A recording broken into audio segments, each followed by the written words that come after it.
How do you determine which local projects deserve to be included with your earmark requests and which ones maybe you save for another day? I always try to include all of them, but it's usually the ammunition that I have that's provided by the city or town or local group that wants it, and I bring that to the table in the Ways and Means Committee, assuming it's a money project. If it's something else, say to do with the Clinton District Court, it might be the Judiciary Committee or the Wiki-Piki, all those issues we dealt with the Committee on Environmental Affairs, it's usually the ammunition I have, the background and research that I have that's usually given to me by the local people that I can bring to the table and say, this is needed. And, let's talk about the Wiki-Piki dams. I was able to make the argument, this affects not one, but 2 towns, and maybe to a certain extent 3 towns. This is a water source. It all goes back to the building of the Wachusett Reservoir and the burden placed upon this area by the Commonwealth to give Boston and Boston area towns water. And that's a constant and consistent argument of mine. I grew up with water. My dad was with the water department for 40 years. I remember leaks with him.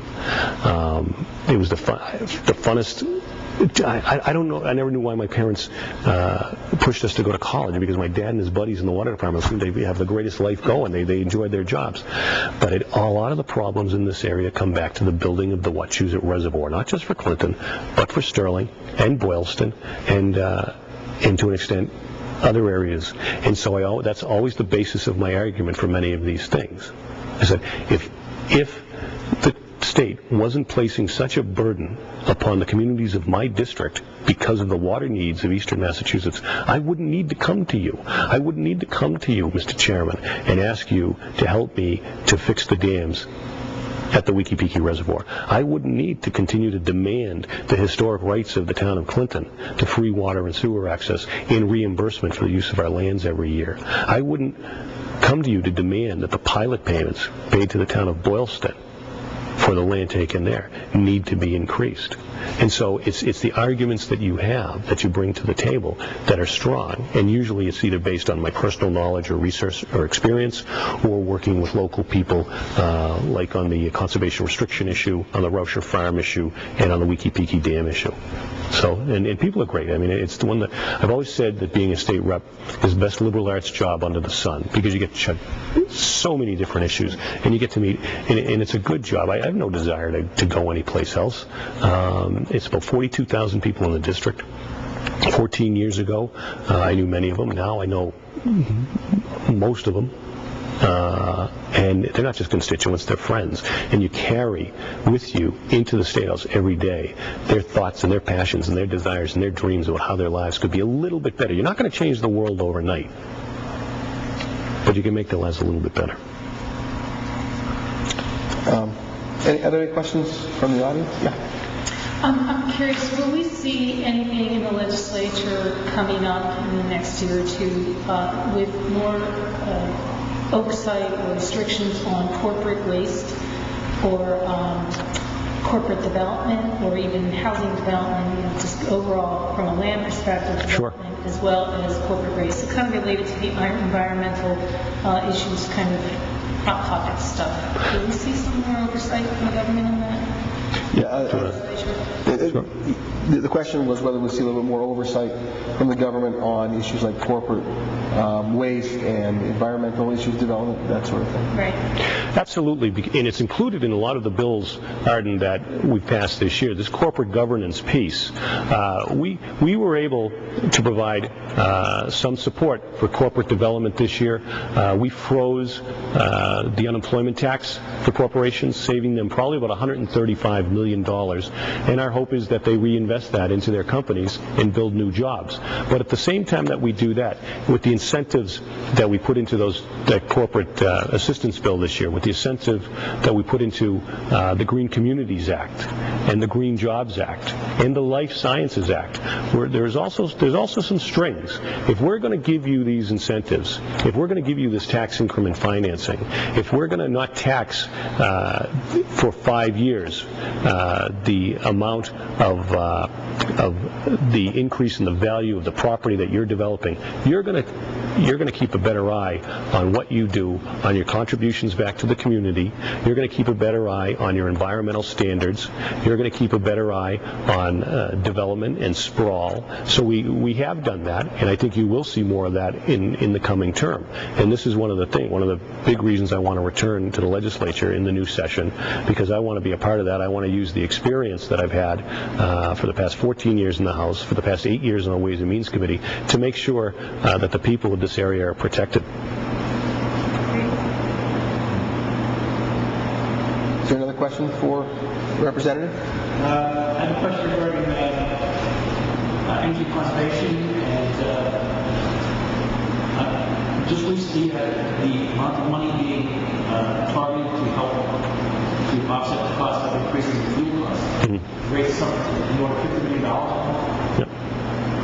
Now, back in the 70s, the state had a program to encourage homeowners to build solar panels or whatever.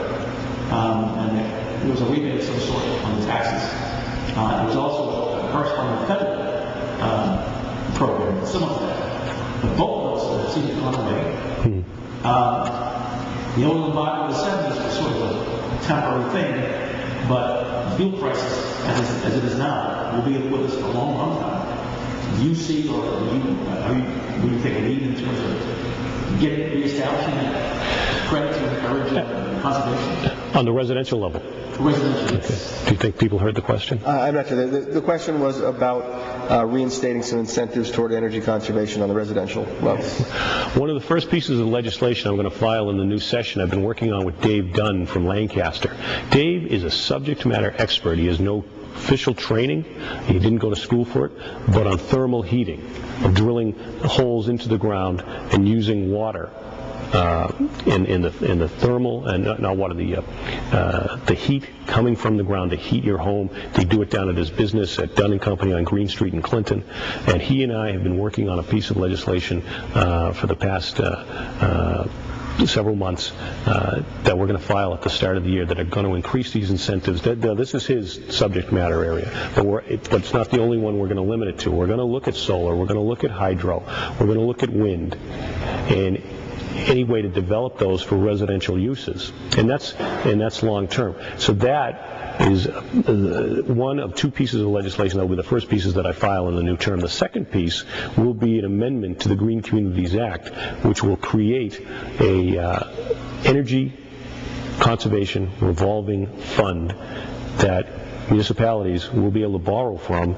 If you're building or rehabbing your police station, we want you to make it green. If you're building or rehabbing your town hall, we want you to make it green. If you're building or rehabbing your fire station, we want you to make it green. And you'll be able to pay that money back over a certain period of time as you're realizing the savings in energy on those municipal buildings. So those are the two pieces I'm going to take the lead on as we go forward. But Bob, that doesn't necessarily solve this winter that we're looking at and the high heating costs that the people are looking at this winter. We've been working with a local group of community leaders, Mr. Conroy from Dr. Conroy from Perkins School, David Dunn, the head of Wheat, Mary Olson, several local bankers, several local energy providers, as well as NSTAR, to put together a package of suggestions to help people get through this coming winter. And I know NSTAR themselves, they're in the licensing, the approval process for it right now. We'll be coming out within a couple weeks with some suggestions on energy conservation and energy efficiencies that they're going to be able to do for their residential customers to try to get through this tough winter.